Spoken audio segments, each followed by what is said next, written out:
Good day mga ka-soilmate at kapwa ko retirees. Lucas again from Langley, BC. Parang naiba ang topic ko ngayon kasi lately parang nagugustuhan ko tong palabas ni Pugong Biyahero. Kasi I'm a social worker ako by profession, no? Pero dito sa Canada, naiba yung parang almost close pero settlement practitioner ako dito sa Canada. Retired nga lang. So, during my retirement years, nanonood ako ng mga vlogs. At isa sa kinawiwilihan ko ay itong si Pugong Biyahero. Tuwan-tuwa ako kasi simpleng-simple lang siyang vlogger from Mindoro. Pero ang layo ng nararating niya dito sa Davao City, doon sa mga malabundukin, at tinutulungan niya ang mga katutubo. Yun ang priority niya. Ang tulong niya from housing to education, kasi ang belief niya, ayon sa aking pagkakaalam, ay hindi natatapos ang pagtulong sa pagbibigay ng bahay. Dapat may isang miyembro ng pamilya ang makakapag-aral para patuloy ang pag-ahon ng pamilya sa pag-unlad. Maganda, very developmental, which is very close sa social work mission, vision, goal, yung ganyan. So, lately, hindi lang sa bundok ang mga nakikita kong nakakatuwa at naaaliw ako bilang retiree dito sa Canada. Yung tinatawag nilang pagmi-meet ni Pugong, si Paul, at ang peking Koreanang si Krishna. Sana manood kayo kasi nakakatuwa. Ito'y parang teleserye nila pero very natural kasi silang kumilos eh. Parang May December affair. Pero yung si peking Koreana, si Krishna, natural ang pag-arte at maganda yun kasi parang nabigyan siya ng chance na ma-improve ang kanyang buhay.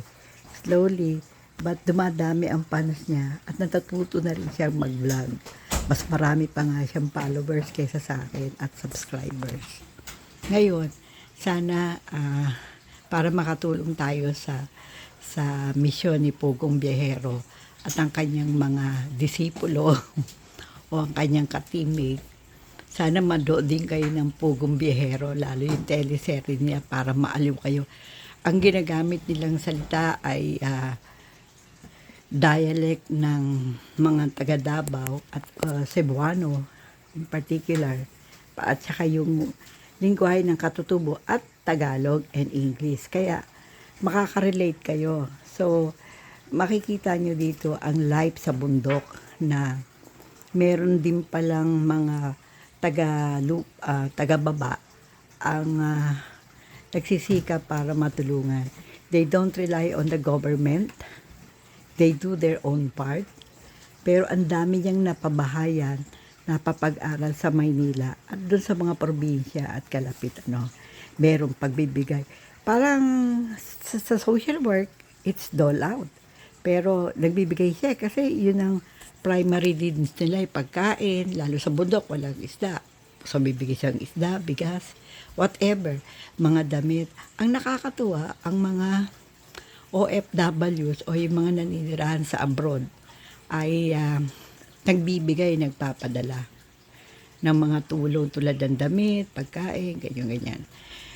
Tuwang-tuwa ako kasi yung kanyang pamamaraan, natutulungan ang mga So, ako ang ko, lagi ako nanonood kasi at saka nagla-like kaming mag-asawa kasi sabi niya, pag nanonood kami, nakakadagdag kami kahit hindi man kami nag-donate pinansyal.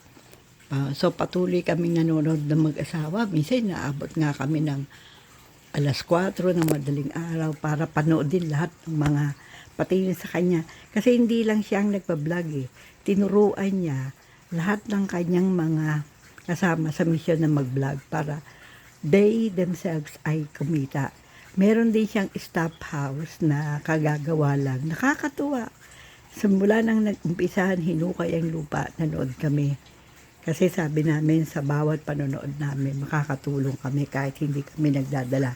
Who knows, baka magkaroon din ako ng chance makapagpadala ng ano. So, para kiligin din kayo, manood kayo ng ano. At pati nga tuloy ako, hindi ko maitapon yung damit ko mga violet. Kasi parang maganda nga naman, ano. Ang kanila kasing team ay violet, purple, no? Sa kanilang lab.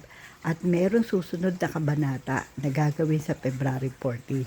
Kaya, ano, makikinig ako.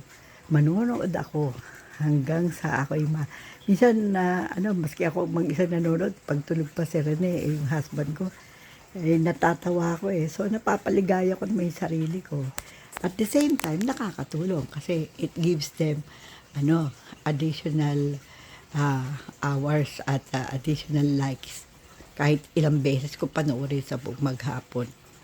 Yun lang ang way para makatulong. O sige, inaasahan ko kayong mga nasa subscriber ko. Manood din kayo ng Pugong Biyahero YouTube channel. No, manood kayo. Ang anak ko nilagyan ng Chromecast yung TV namin. So ito, isang interview na itong pinapakita ko sa inyo. Ini-interview ng isang classmate ni Paul, si Pugong Biyahero, yung pangalan niya, Sir Paul ang tawag sa kanya. Ito si Toots, at saka si Master Kreng Kreng. Ito yung mga kauna-unahang team member. Si Toots ay kaklase niya. So, ito ang mga sinusubaybayan ko sa ngayon. Okay? I hope mag-subscribe din kayo kay Pugong Biyahero para makatulong tayo sa mga katutubo natin. Kalimutan muna natin yung mga flood control na yan na dinidiskusyon yung mga senador natin. Ang tagal-tagal na nila nasa pwesto. Hindi man lang sila nakaakyat sa bundok. Si Pugong, hindi siya politiko, hindi siya gaanong mayaman, pero ngayon dahil sa pagtulong niya, lalo siyang binibigyan ni Lord ng siksik lig na kabuhayan para makatulong sa mga katutubo. Okay? I encourage you to go to your YouTube channel and search for Pugong Biyahero. Bye for now. Thank you for watching. I'm Lucas again from Lagi BC.